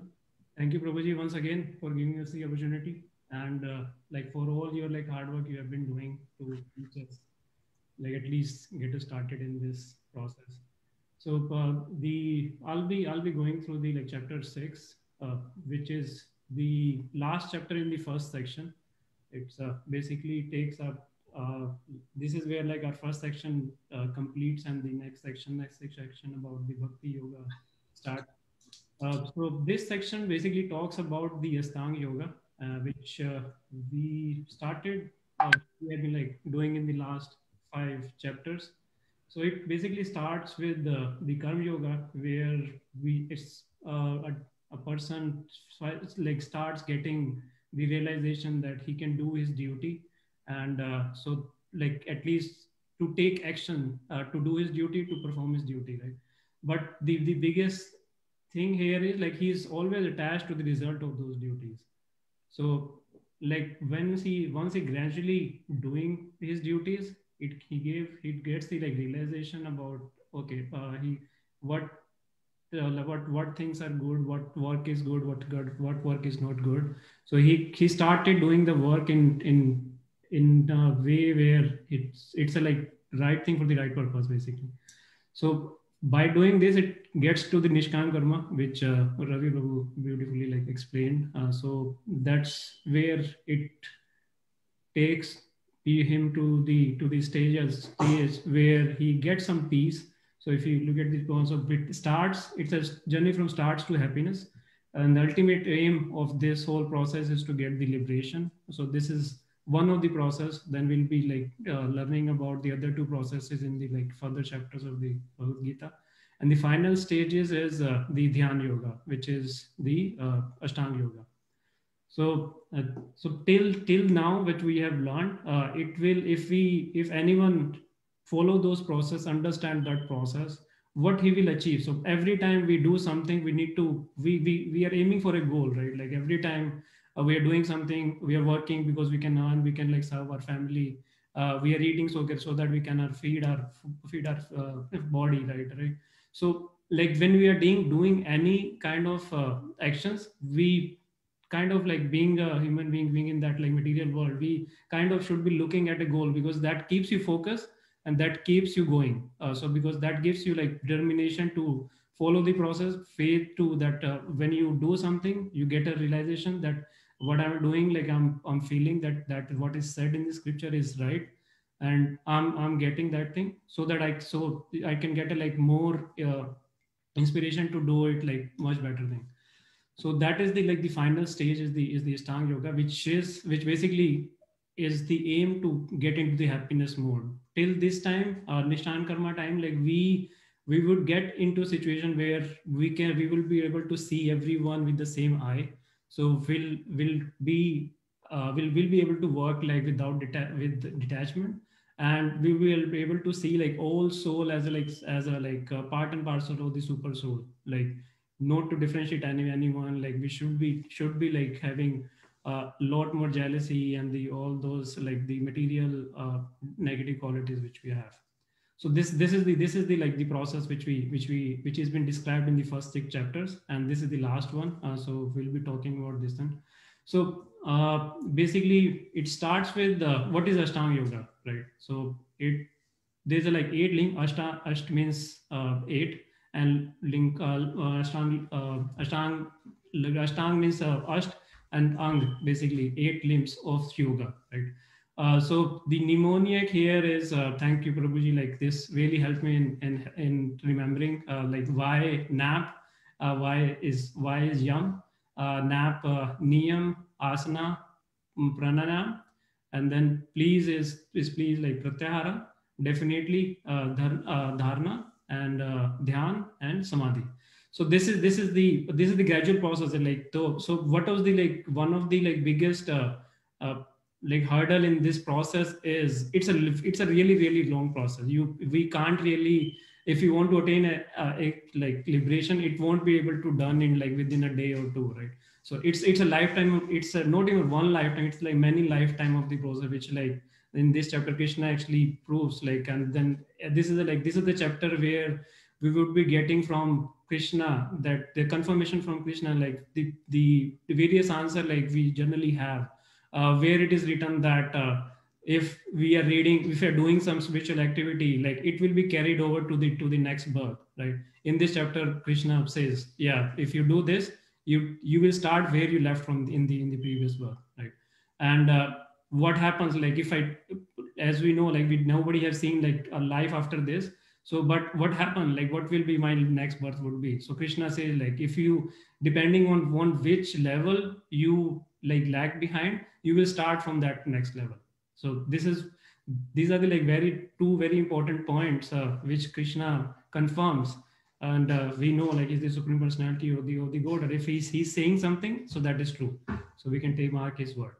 So it's basically divided into like 4 sections. First is the preparatory stage, which goes until that Nishkan Karma, which we do.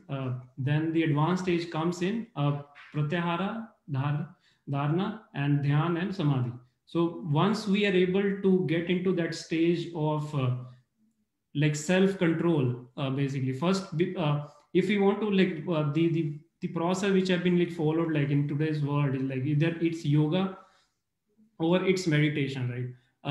But in both of those things, like I'm sure like all of must have that experience that when you're doing that, it feels nice, but once you get out of it, you are back into the material world. You are again into same state of the mental state. It's a like very temporary thing which is doing, right? But if we try to follow this whole thing, like so that first 4 the preparatory stage will it is the stage, it's the process to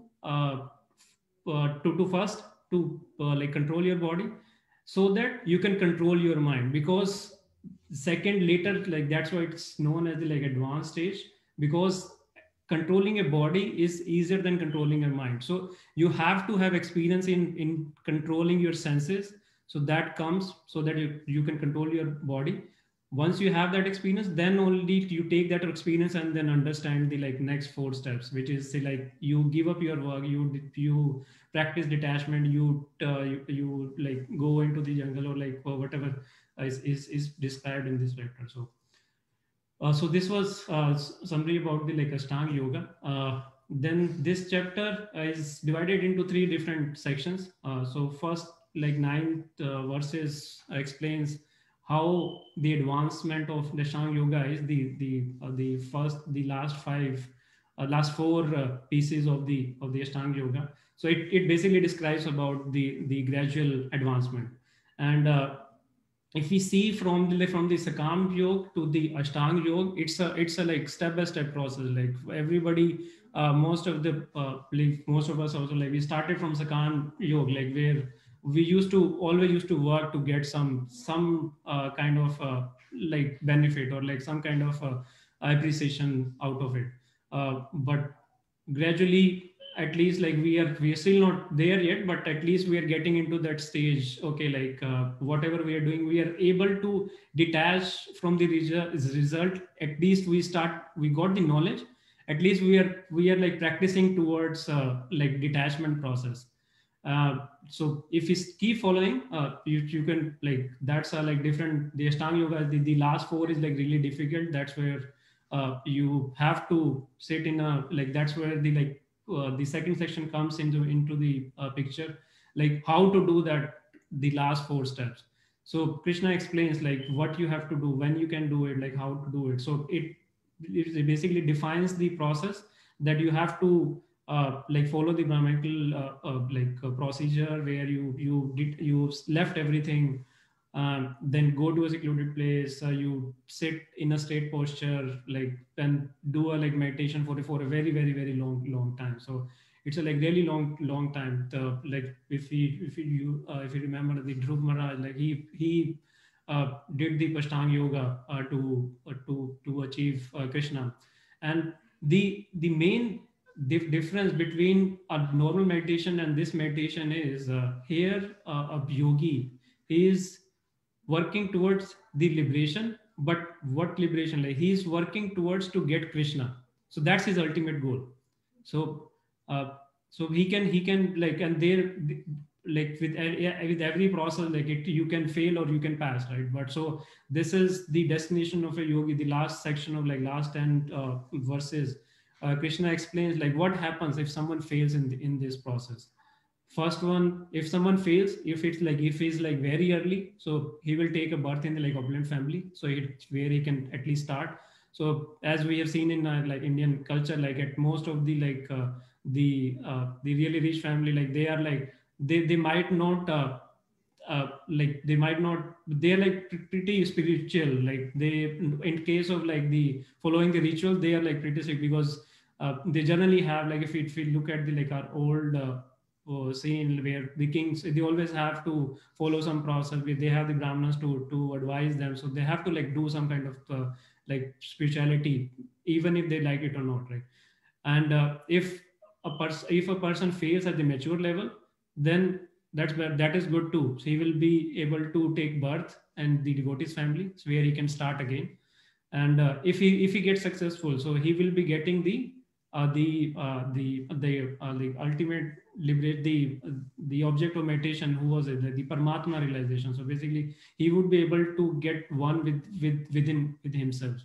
But ultimate aim is attain Krishna. So if a person is able to sit still with like Krishna in his heart, that is the ultimate goal, because that will give him the ultimate peace, and that is will give him the ultimate happiness about like doing anything. And that is the like the ultimate goal of this like first chapter. So this is one of the ways you can achieve this, to achieve Krishna. So Krishna says in the last verse that if someone is doing meditation, doing yoga with me in his heart, that's the best. Is yes, Prabhuji? Already time up. Oh, is it? Okay. So, yeah.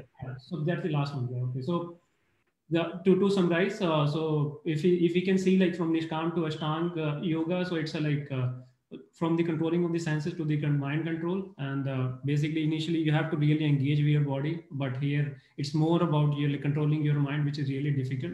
And it's a gradual process from peace to happiness to ultimate liberation. And it's like initial stages you will get like neutrality towards your circumstances, your people around, like thing, but eventually you will attain Paramatma and then Krishna. And as you can see, like it's a really long process. The way when I was like preparing for it, I was kind of thinking from a thing, if you can see is a like snake and ladder, we must have like seen like played that game in like when you were really young. So it would be like you are doing something and then like some snake bites and then you come back. But it depends like where you are, and then like where where the tail of the snake is going. So it's all like the vicious circle. You will be like going in and out all the time. So so if I compare this with the bhakti yoga, so there it is like very small process. Just have to follow like 4 regulatory principles, chant like prasadam, like then you automatically get that achievement too. So definitely like looking forward to the next 6 chapter again. Just to summarize, so Bhakti Yoga, definitely if we compare this one with the Bhakti Yoga, definitely I'll choose Bhakti Yoga, because that's a like shorter process, and then whenever we do something, we try to get a like shortest and the fastest part. So that's a like smartest way to do the things too. And yeah, so last verse to be memorized is that the 647. So yogi nam api sarvesham madgati nam tar atmana sarvadhan bhajate yo mam samya yukta tamomata. So basically a yogi who relaxes, who transcendental himself, who serves himself, like surrender himself into loving service of the Krishna. He is the ultimate yogi, and he is the highest of all yogis, and that's what Krishna likes the most. Yeah, so that completes the chapter 6. Thank you so much for your patience and listening. I hope I was able to summarize and able to do justice to the chapter 6. Thank you. Hare Krishna.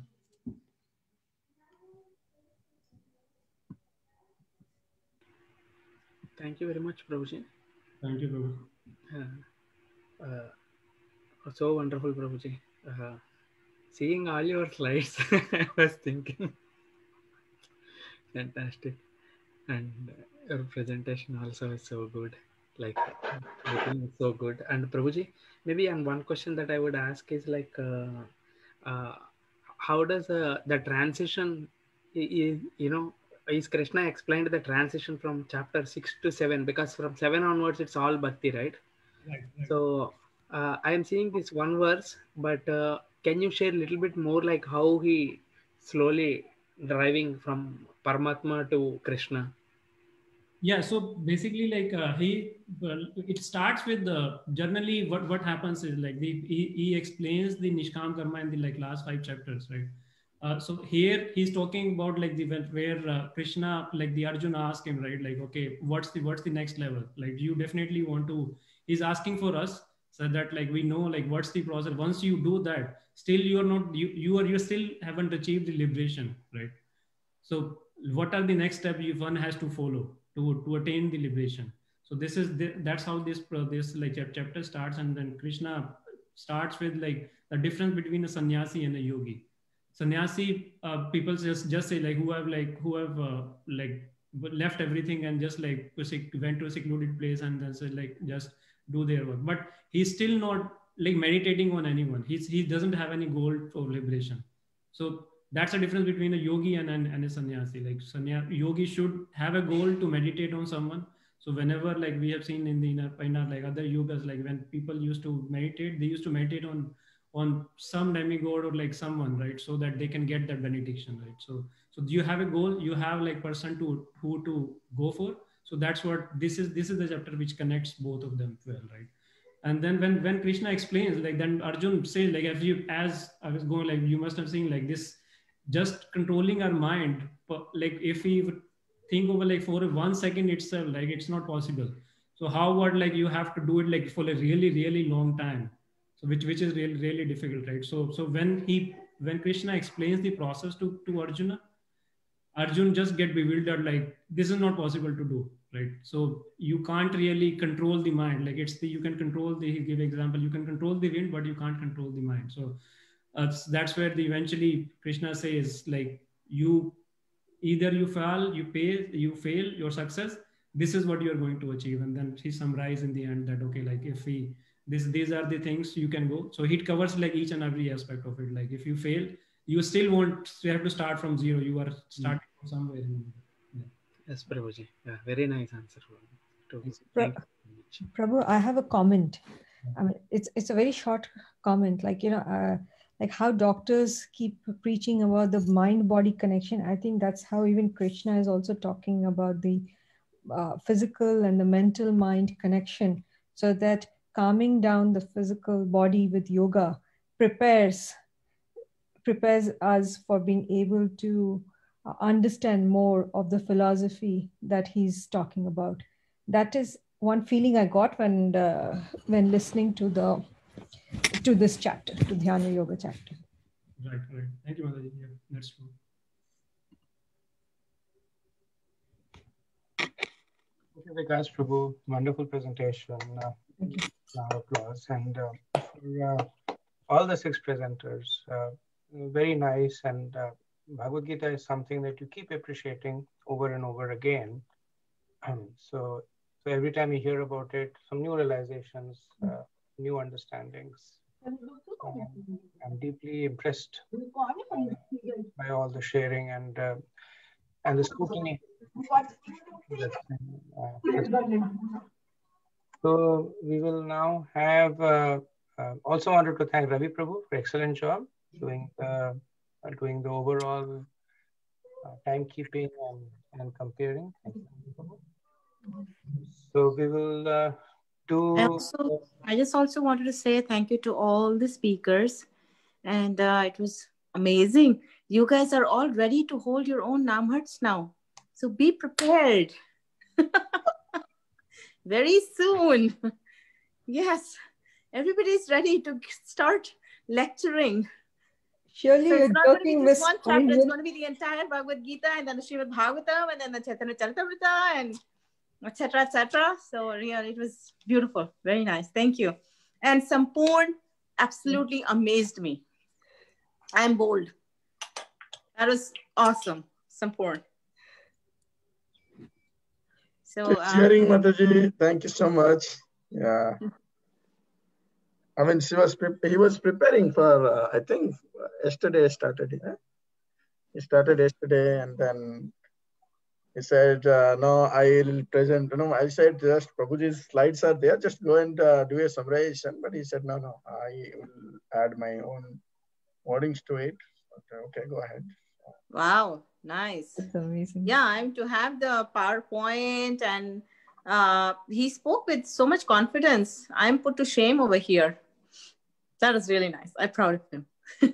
He's here hearing. Babu, say Haribo. Come.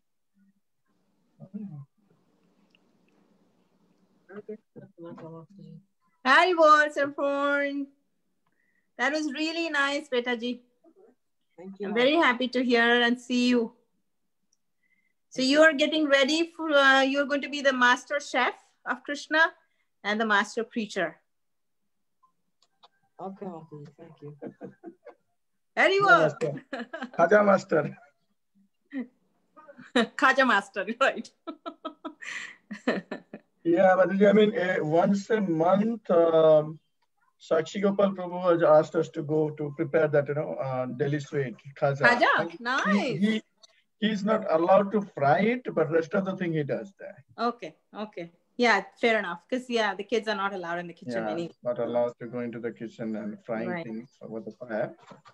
And obviously not second initiated, so he's not allowed to do the rest of the things, but yeah. That's great. Radha Madhamohan are going to enjoy some Jagannath Prasadam. I mean, Jagannath's faves. Right. Very nice. So, to my husband, am I supposed to be leading the... Can I start the Nrishingdev? Okay. Mataji, one minute, Mataji. Yeah. First of all, I wanted to thank Prabhuji. My appreciation for your classes and all, actually, at least 10 times it is increased. Especially it is so confusing. Then what is the difference between chapter 3 and chapter 5? What did he tell in chapter 4? Everything back and forth at one point,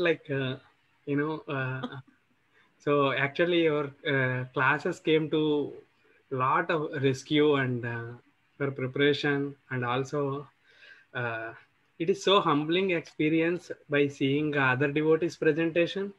It is really really humbling, and it's a lesson for me.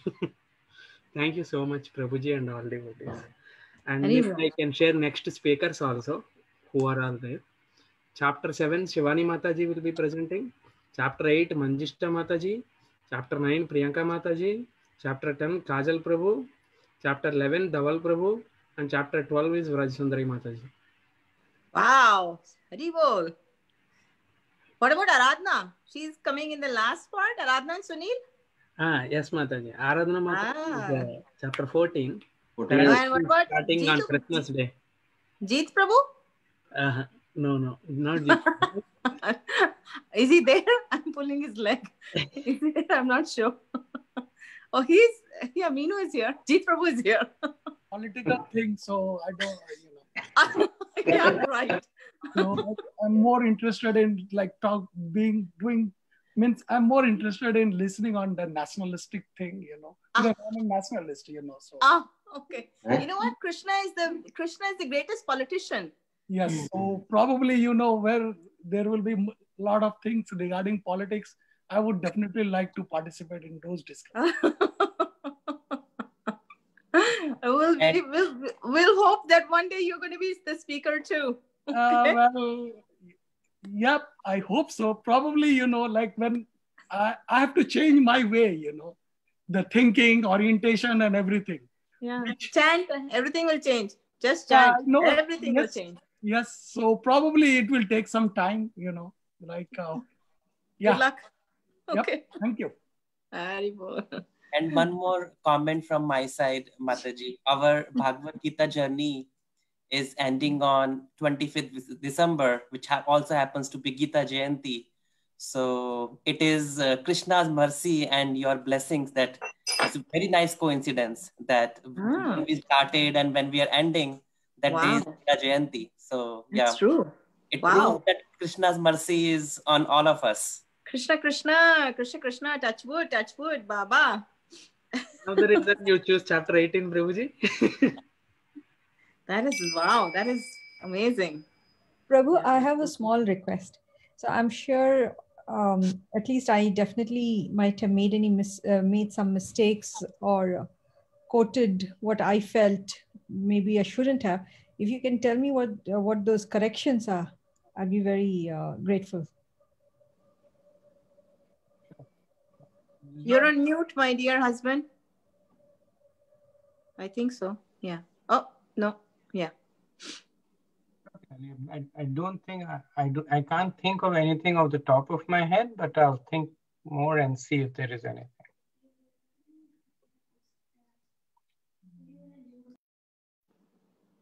Okay. Namaste Narasingaya Saladana Dayine Hiranyakashi Purvachaha Shiladam Kana Kanae Vito Narsinga Parato Narsinga Yato yato yami tato narsinga Mahir narsinga Hridaye narsinga Raya Singa Madim Saranam Kapade Vakara Kamaluvare Nakam Adbhuta Singam Salita Hiranyakashipu Tanubringa Yeshavadita Narari Rupa Jai Jagatisha Hare Jai Jagatisha Hare Jai Jagatisha Hare Jaya Lakshmi Narasimha Jaya Lakshmi Narasimha Jaya Kalat Maharaj Jaya Kalat Maharaj Jaya Nikai Satasuta Jaya Anand Vasudeva Nikai Satasuta Jaya Anand Vasudeva Jaya Radha Madana Mohan Radha Madana Mohan Radhe Jaya Sita Ram Jaya Lakshman Hanuman Sita Ram Jaya Lakshman Hanuman Jaya Garanitai Garanitai Garanitai Jaya Garanitai Jaya Jaya Prabhupada Prabhupada Prabhupada Jaya Jaya Prabhupada Jaya Jaya Gurudev Gurudev Gurudev Jaya Jaya Gurudev Bhakti Vigna Vinashak Lakshmi Nrsimhadev Bhagwan Ki Jai Sarva Vigna Vinashak Lakshmi Nrsimhadev Bhagwan Ki Jai Bhakti Prahlad Ki Jai Nitai Gaur Premanande Hari Hari Bol Hare Krishna. Thank you very much. So we'll chant one round. If you can unmute yourself, and we'll chant one round of Hare Krishna Maha Mantra together. Jai Shri Krishna Chaitanya Prabhu Nityananda Advaita Gadadhara Shivasadi Gaur Bhakta Vrinda. Hare Krishna Hare Krishna Krishna Ram Ram Ram Ram Hare Krishna Hare Krishna Krishna Krishna Krishna